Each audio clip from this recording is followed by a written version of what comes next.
Siem Reap. My name is Phloeun Prim. I am the Executive Director of Cambodian Living Arts. So today for the World Refugee Day, I'm really glad to be able to share my own story about the healing power of the arts. I'm myself a refugee, returnee here in Cambodia and advocate for the World Refugee Day. So our first questions are coming from Facebook and from Hang Chai Thun. So my first question is, how do you become a refugee? Where did you go? Where did you relocate? Does Cambodia accept any refugee? And who took care of you? So I became a refugee. In fact, I was born in 1976, just right into Cambodia war and the Khmer Rouge. And in 1979, my parents escaped Cambodia by crossing the border of Thailand, so walking through the jungle for several days. We find ourselves in a refugee camp just at the border of Thailand and Cambodia. So a few months into the refugee camp, we received news that the Canadian resettlement plan accepted our request. So I was one of the really lucky child and my family to be able to travel to Canada. I still remember kind of that first cold breeze arriving in Canada in November 1979, just at the beginning of the Canadian winter. So does Cambodia have accept any refugee? I'm not sure about that. I know Cambodia have signed some international agreement with the UN. So I really cannot answer that question. And who took care of you is, again, it was a Canadian family who, helped us settling in Canada, myself and my parents. So for the next questions, coming from Cali, from a student from Hartswell Foundation, and she's asking me, in what way do you think resilience plays a role in your life as a survivor? And how do you heal yourself from your negative experience? What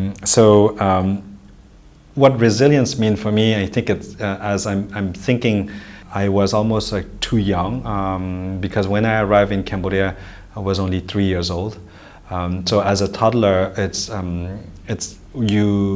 what you have endured is really different from kind of the older generations, and so what really inspired me is more the resilience of my parents who had to change their life and escape from their own country and people and resettle in Canada. So this is where I feel resilience have played a role. In fact, it's through the lens of my parents. And myself, when I think about how did I heal, is a moment of time when I came back to Cambodia and I visited the place where I was born. And in fact, the moment where I felt the humidity in the air really reminded me my childhood and somehow the importance of reconnecting with your own country and culture. And it's how through my work, I'm supporting this by, in fact, promoting and sharing Cambodian culture in Cambodia and around the world. So for the next question is from Semi. It's in French. So let me read it. Monsieur Phloeun, après avoir écouté votre témoignage sur YouTube, je me suis en partie reconnu dedans. Mon père a eu la chance de quitter le Cambodge peu avant le régime de Pol Pot et ma mère a vécu le pire sous le régime de Pol Pot. Quant à moi, je suis le fruit de leur sacrifice. Ils ont tout quitté pour m'assurer un avenir meilleur en France. Je suis actuellement au Cambodge en tant que stagiaire et surtout à la découverte de mon pays, car je n'ai eu jamais l'occasion. Pour être franc, je me suis toujours senti étranger malgré que j'ai toujours vécu en France. J'ai donc deux regards, celui que je porte avec ma famille et l'autre quand je suis avec mon entourage français. J'aurais maintenant quelques questions à propos de votre témoignage.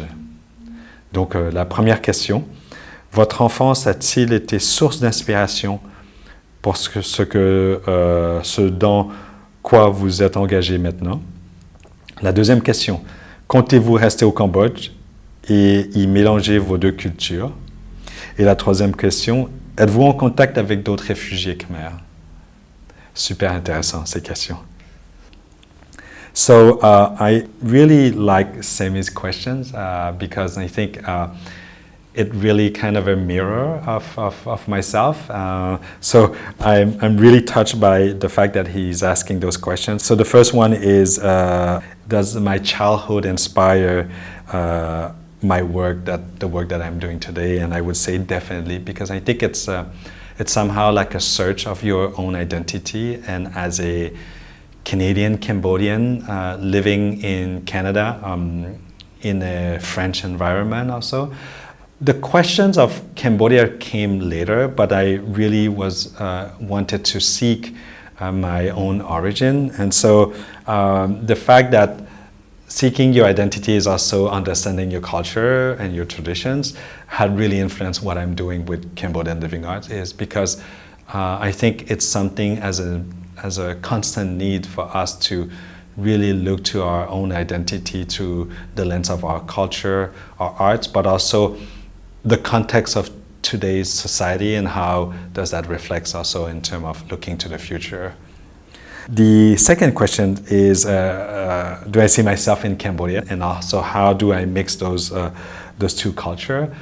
I'm not sure if it's mixing two cultures. I think it's having two perspectives, and it's almost like through your own eyes you can look to things in two different perspectives, and it's your own self and your own experience that brings those together. So I don't see, like, I'm really definitely seeing myself in Cambodia, and I think those biculture is a plus that allow me to see things really differently and to have a different perspective on everything that I can see in Cambodia. And the third part of his questions is, have I met other Cambodian refugees? I certainly met many of them here in Cambodia. So there's a whole community of Cambodian diaspora who have come back in different ages. So it's really nice to see, especially the younger one, because I think the younger one come probably through a real mission, because we're seeking answer, we are seeking discovery, because it's something that we lacked when we lived abroad. And then you have the older generation who come back and needs to reconnect to a Cambodia that they used to know. And sometimes I almost think that it's harder for the older one because they're reconnecting to something that they think they know, where the younger generation like us reconnect and are more inclined to discover Cambodia. And I also met many Cambodian in the diaspora community in the US, in Australia, in France, in Canada, and I can see how much we relate to each other in our own history and story. So the next question is from Prof. Who is asking the question in Khmer. So I'm just going to read the question in Khmer first. ហេតុអ្វីបានលោកត្រឡប់មកកម្ពុជាវិញឋានៈដែលប្រទេសដែលជនភៀសខ្លួនបានទៅមានការរីកចម្រើនជាងប្រទេសកម្ពុជាយើងរាល់ថ្ងៃ So he's asking, why did you decide to return to Cambodia, a country less developed than where you were resettled as a refugee? So to answer this question, I would say, I think Canada is probably, yes, of course, more developed than Cambodia, but Cambodia is a land of opportunity where I think there's so much things to do here, and especially I think for young people who have had the opportunity to study abroad, to have the experience abroad, and that can come back to, I would say, be part of the rebuilding of Cambodia. So, so this is the reason why I decided to come back, but also to stay since the last 20 years in Cambodia. So, so for our last questions from Yon Sokon, the head of arts development with Cambodian Living Arts, and she writes, how will he use his experience to inspire others with similar experience? And I would say, I think it's simple. The day I was able to share about my own story, it's the day I healed myself. And it's crazy to think, but your story can inspire other people. And then she's asking also, what is his advice to people with similar experience, wars, living for and starting life in a completely new country, back to his motherland with possible conflict of identity? So I think coming back again from my own experience, what I can tell people is the day you will be able to start sharing your own story, it's when people will be really kind of starting to learn. And I feel like for community, when you're able to heal by sharing and then people learn from you, it's when we can all shine as a society and as a community. So I'm really thankful for everyone who have submitted their questions for World Refugee Days, and I'm really grateful to be able to share my own experience and my story.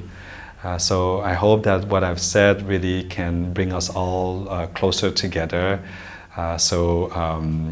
to heal and to learn and to shine all together. Thank you very much.